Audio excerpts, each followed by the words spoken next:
in the perilously peaceful village of Widdle-on-the-Weald, nestled between the forest of certain doom and the river of mildly inconvenient rapids, lived Sir Bramblefoot, a halfling knight of questionable lineage, legendary overconfidence, and zero strategic foresight.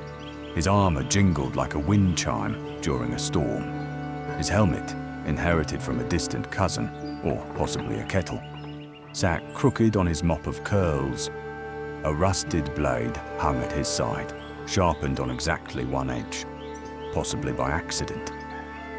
Sir Bramblefoot didn't quest alone. That would be unsafe.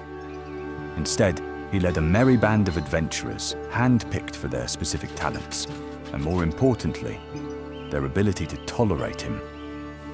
First, there was Glimmer Quickflint, a gnome wizard with a penchant for fire, chaos, and quoting arcane textbooks as insults.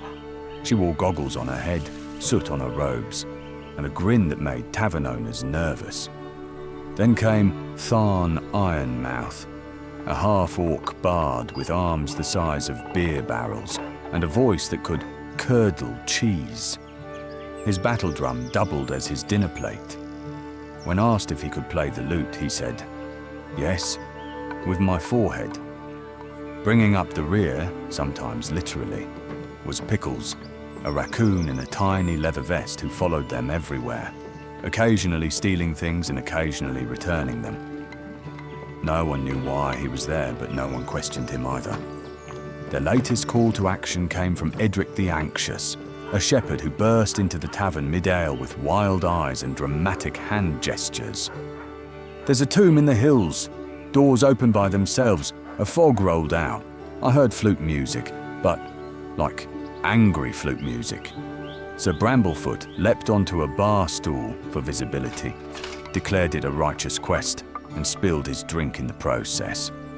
"Fear not, good Edric. I, Sir Bramblefoot the Brave, shall banish this evil and possibly liberate its treasure. Companions, assemble!" Glimmer groaned. Tharn was already packing snacks.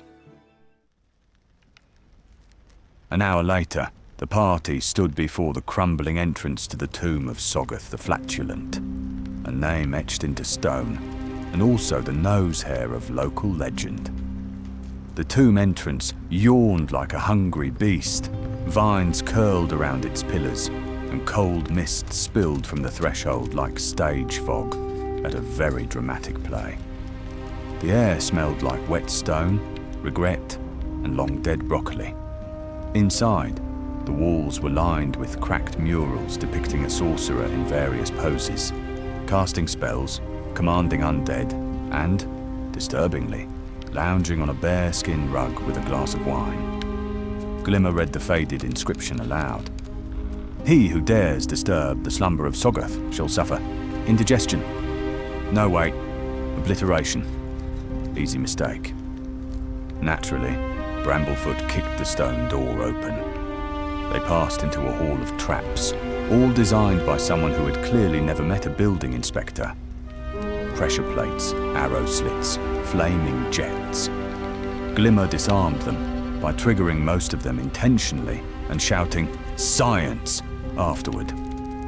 Eventually, they reached the central chamber, where an ornate sarcophagus sat on a dais of carved obsidian, surrounded by braziers glowing green. Arcane symbols pulsed across the walls. "I say we leave it alone," Thorn offered. "Nothing good ever came from something labelled, 'Do not open under any circumstances.'" "You say that about every door," Glimmer replied, "and I'm usually right." Sir Bramblefoot approached the sarcophagus and muttered, "If you didn't want to be disturbed, Soggoth, you shouldn't have made your tomb this interesting." With a heroic grunt and a creak from his lower back, he pushed the lid aside.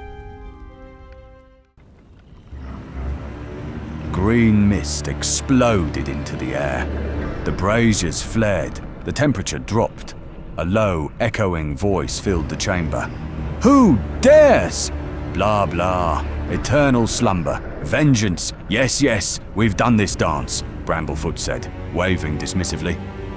From the mist rose the mummified form of Zoggoth, once a great necromancer, now more bandaged than man. His eyes glowed emerald, his mouth curled in a rictus grin. His aura was pure drama, teacher. And then, combat. Ghostly minions rose from the floor. Skeletal warriors clacked into position. One tripped over Pickles, who hissed like a tiny dragon. Glimmer unleashed a barrage of scorching rays. One hit a wraith, one hit Tharn, one somehow ignited Bramblefoot's helmet. Tharn headbutted a skeleton into the wall, bellowing, "Feel the ballad of pain," and began rhythmically smashing his drum with a torch. Brambles charged. He tripped, rolled, came up swinging. A lucky strike slashed across Zoggoth's withered ribs. The mummy howled, raising its hands to cast something dire. Pickles bit his ankle. The spell fizzled. With a gnomish war cry, "There is no such thing as too much fire," Glimmer unleashed a fireball. The room shook. Dust fell from the ceiling. The mummy, groaning in disbelief, collapsed into ash. Silence fell. Then Bramblefoot, still smouldering, stood and declared, "Behold, victory, and minor third degree burns!"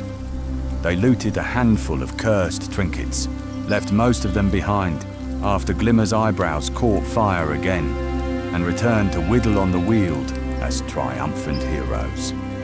The town welcomed them with a parade. Well, 3 ducks, a cow, and someone ringing a pot.